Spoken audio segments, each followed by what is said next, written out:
taught for thousands of years that hell is a bad thing. Right? But I love the song that God picked. To get to heaven, you got to raise a little bit of hell. You have to be willing to go through it. Right now, many of us, I can tell myself included, are going through the hell from spring to summer with all the problems. So if I start talking, please forgive me. It's the process of moving through an experience. Today's lesson is kind of loosely based on the title of the book, not so much, although I drew material from the book itself, but not so much about the book. The title is Hell in the Hallway. There was a book written some years ago. My mic is not on.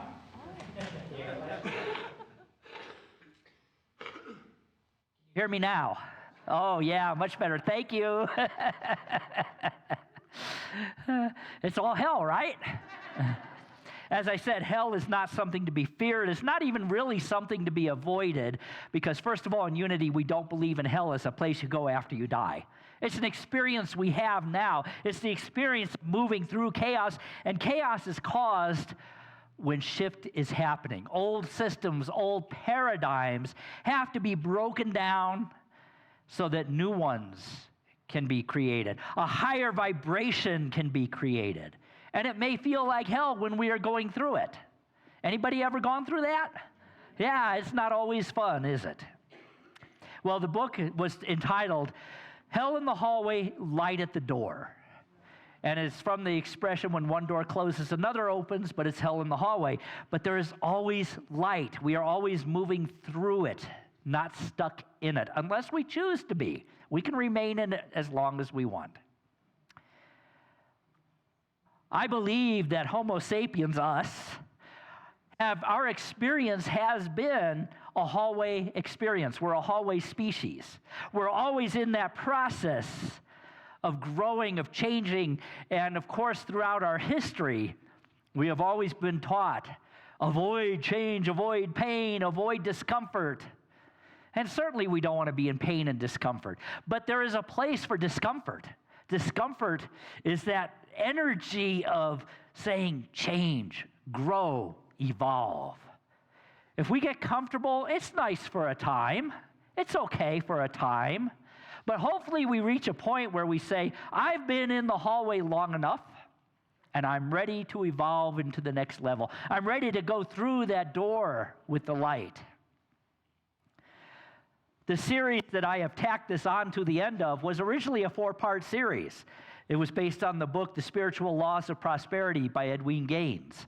And the first Sunday we looked at the law of tithing, about putting ourselves in the flow of energy in every aspect of our lives, in our relationships, in our health, in our wisdom, and yes, even in our financial and material supply.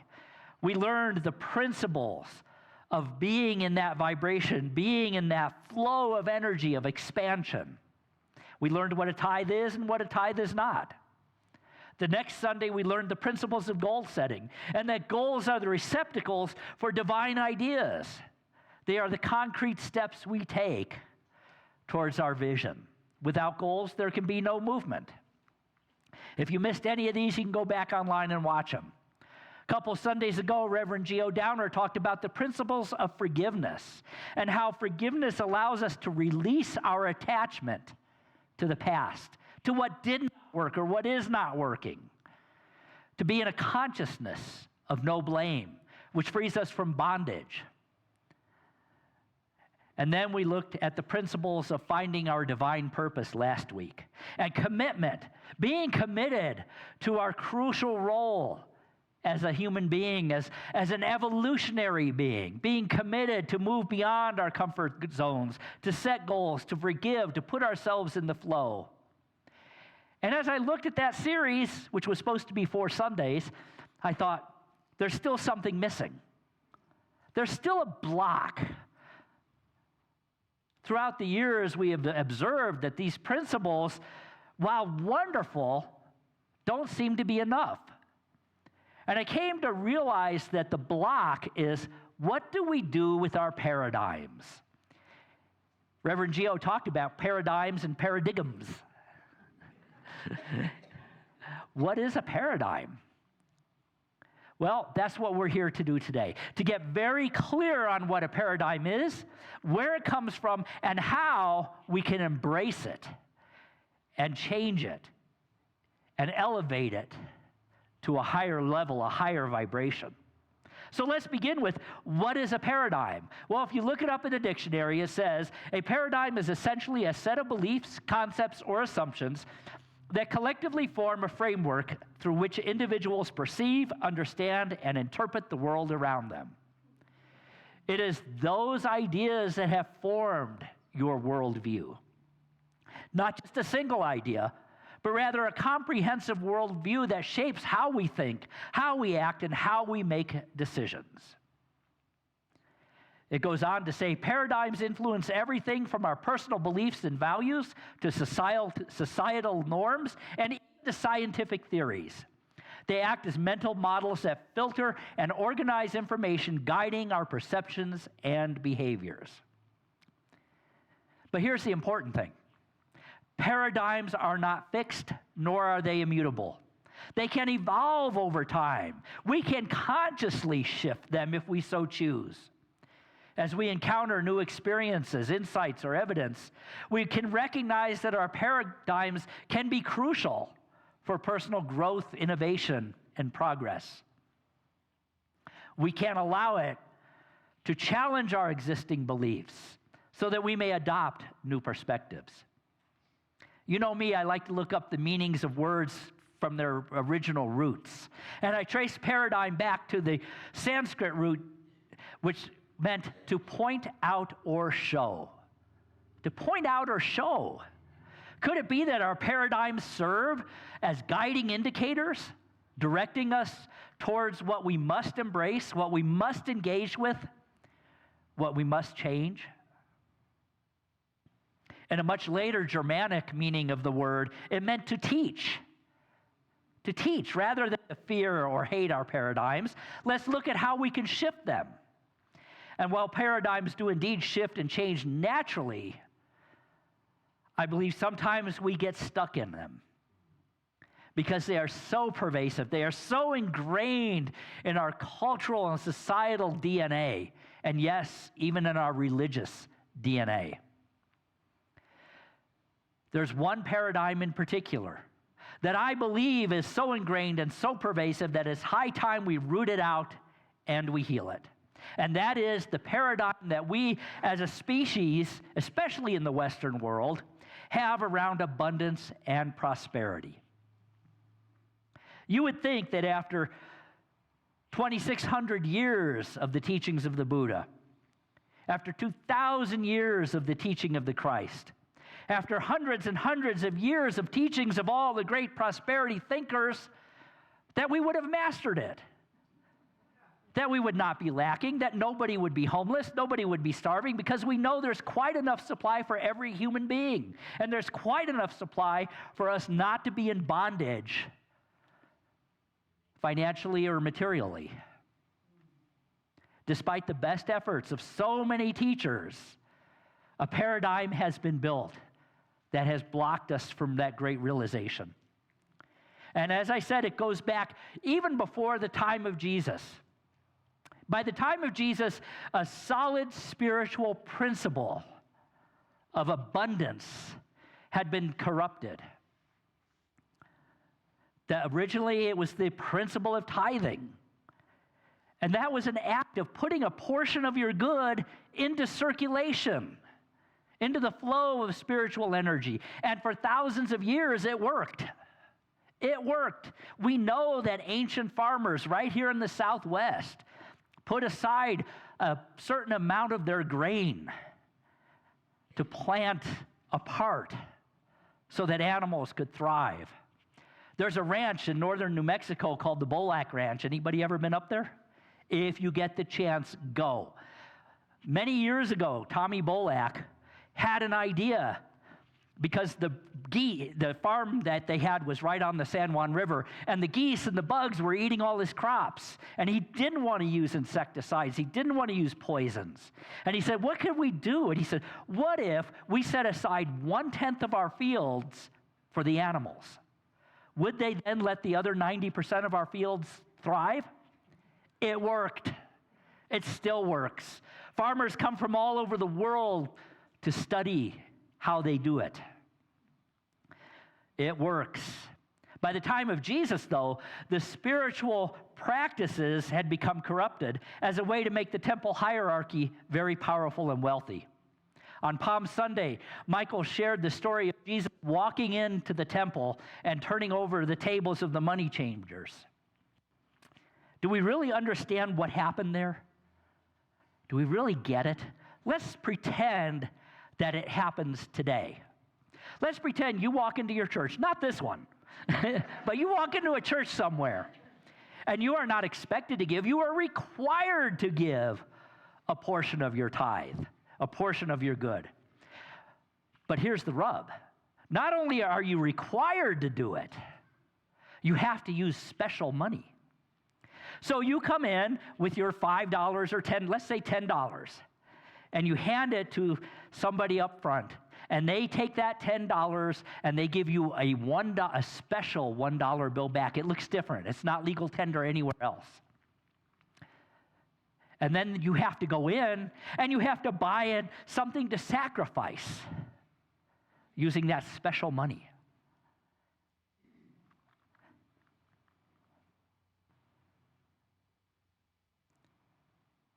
How is that working? The idea had been corrupted. It was no longer about putting yourself in the flow of divine good. It was about a way to make money. Jesus recognized the hypocrisy of that. And so he turned over the tables. But it went further than that. That was the beginning of the paradigm. But it went further than that. Imagine that you say, okay, I want to create a religion. And you create a religion that's all about sin, shame, and blame, and teach your people that it is good to be poor. Do that for thousands of years. And voila. You have created a very powerful paradigm. You can modify it a bit if you want, because after all, after a while, the temple priests and everything become quite wealthy. Well, what do we do with that? It's good to be poor, unless God really, really likes you. If you are wealthy, it means that God really likes you, but Joe over there, no, not so much you. And so you gradually, through generations and generations and generations of this programming, we adopt an idea that we are worms, not so worthy as to gather up the crumbs under the table, as we used to pray in the church I grew up in. No wonder we struggle with abundance. No wonder we struggle with prosperity. I've had to deal with it myself to get past that paradigm. That was a false teaching from the beginning. No wonder we have so much abundance. So much baggage around abundance, around poverty, around churches. So let's get clear. Let's set this record straight. Tithing works. The principles work, period.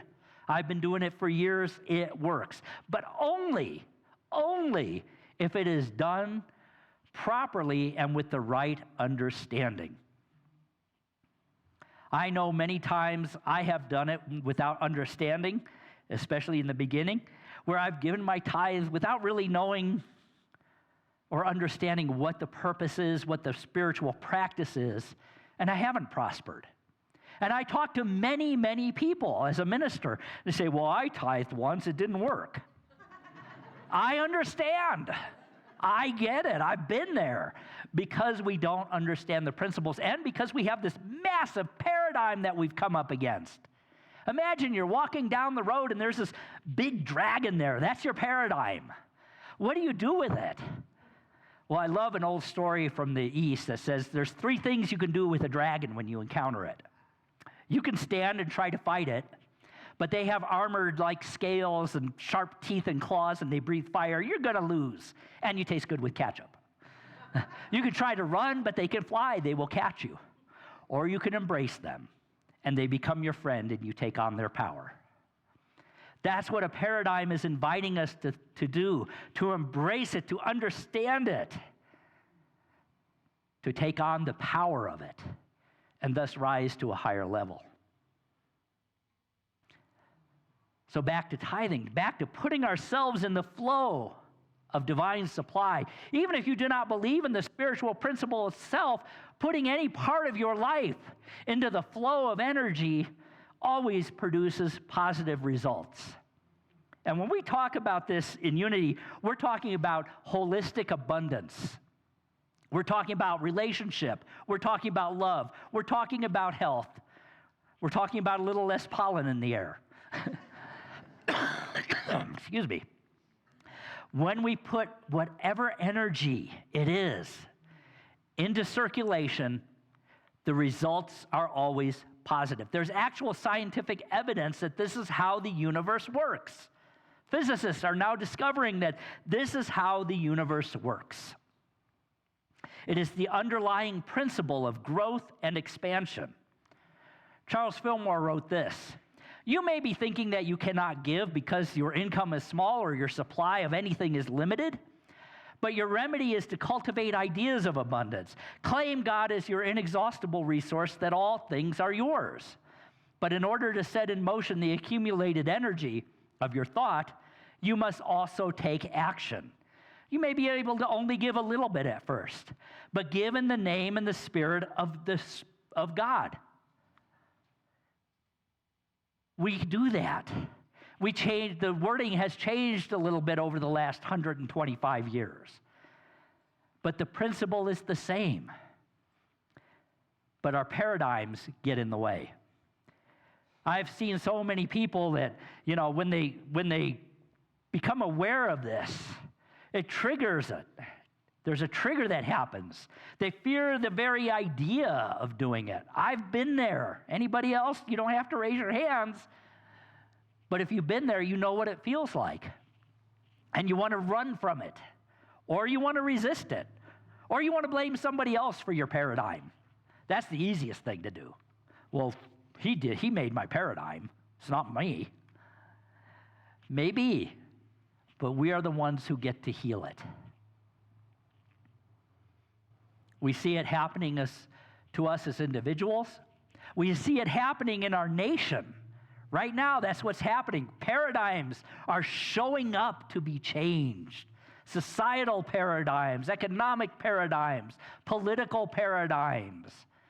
We are in hell in the hallway right now. But that's okay, because that hallway does lead to an open door. This is nothing to be ashamed of. We are the ones who have been called to shift the paradigm. It is a great honor. It is a great invitation.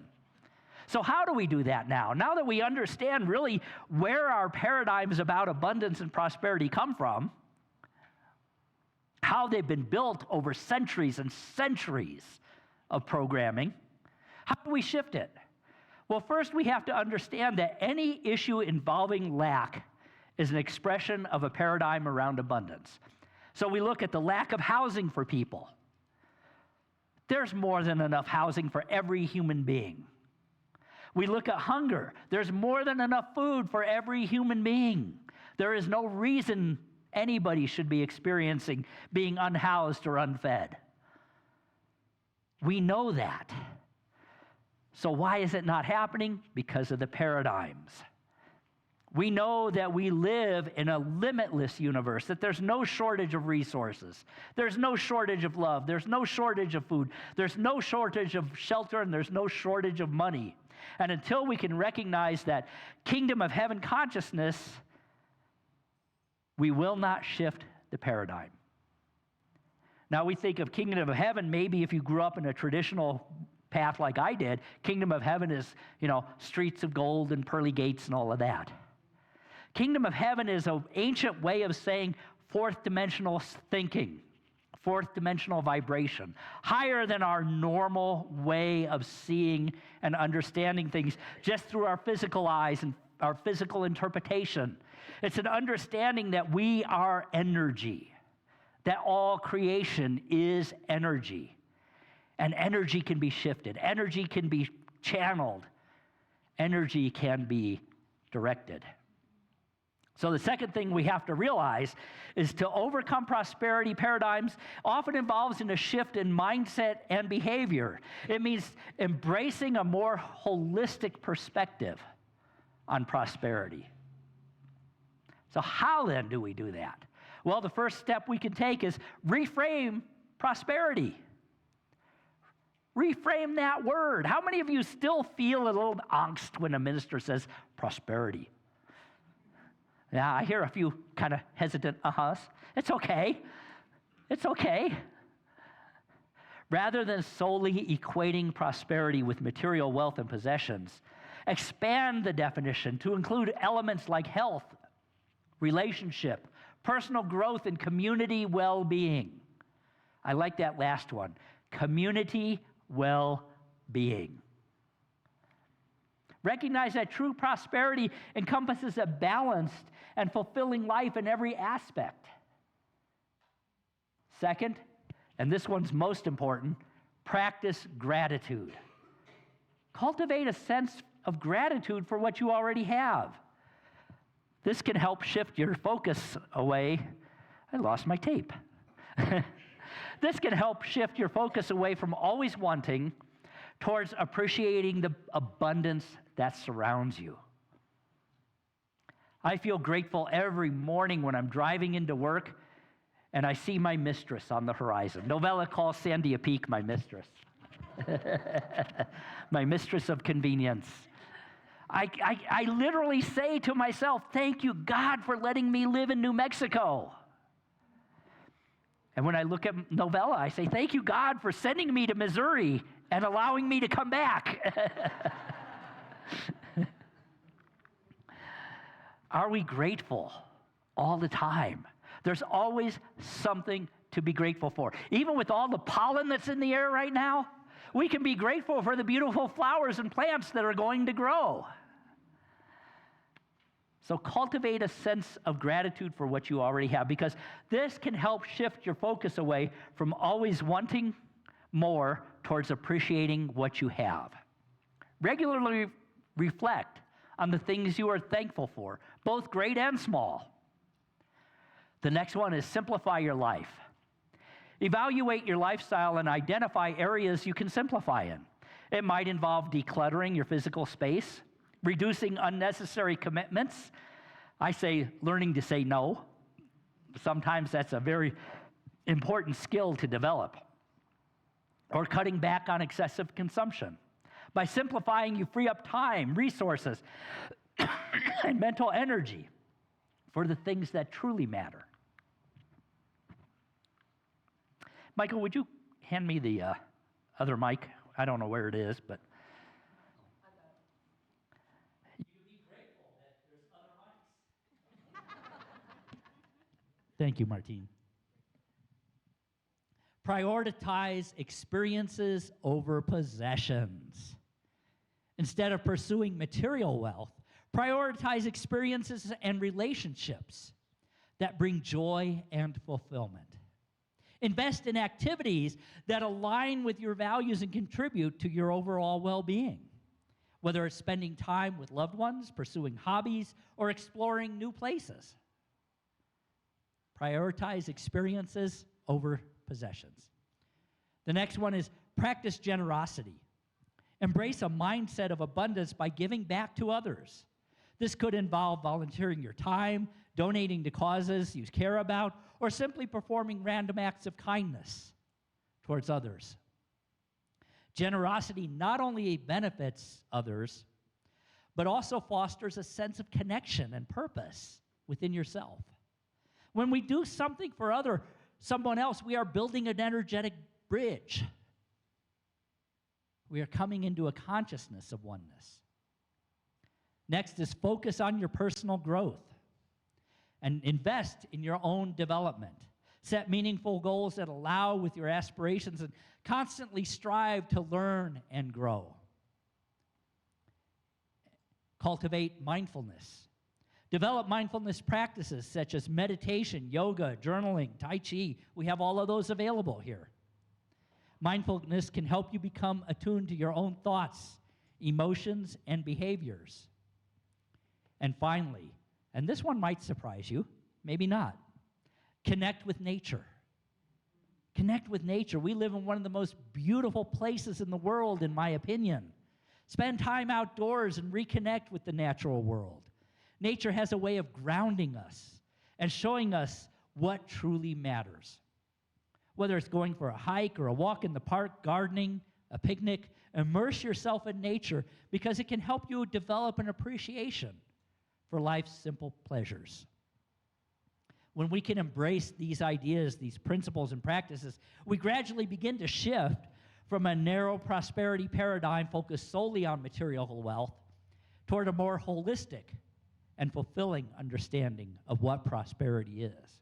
And when we have one area in our life that is lacking, it's a reflection of the entire consciousness. So as we work on this stuff, we're healing the whole spectrum of what prosperity is. I like what Jesus is quoted as saying in Luke, "Stop concerning yourselves about what you will eat or what you will drink, and stop being distressed, because it is the unbelievers who are concerned about all these things. Surely your Father knows that you need them. Instead, be concerned about his kingdom, and these things will be provided to you as well. Stop being afraid, because your Father is pleased to give you the kingdom." Now let's bring that up into modern terminology. Jesus, that time they did not have the same understanding of quantum physics and quantum mechanics that we do, but that's what he was talking about. So let's restate this. Stop worrying. Stop it. Worrying is negative energy. Let your consciousness be fourth dimensional. In other words, align with the vibration of the universe, the kingdom. Put yourself in the vibration of abundance, and all that you know that all you require is at hand and will become manifest. The universe is only about expansion and increase. That's how Jesus would say that today to us. The universe, of which you are a part of, by the way, you're not just in it, you're a part of it. It is about expansion and increase. James Lewis wrote, "There is no need for some to have abundance and others to have nothing. There is more than enough of God's good for everyone, for this is an opulent universe." It is high time we shift that last paradigm that is blocking true abundance consciousness for ourselves as individuals and for all humanity. It is time we embrace the paradigm, for it has a gift for us. Margaret Ponder, the Unity minister and great teacher, wrote, "God is the master composer. We are his musicians. He has given us his most beautiful score and limitless access to the instruments of abundance.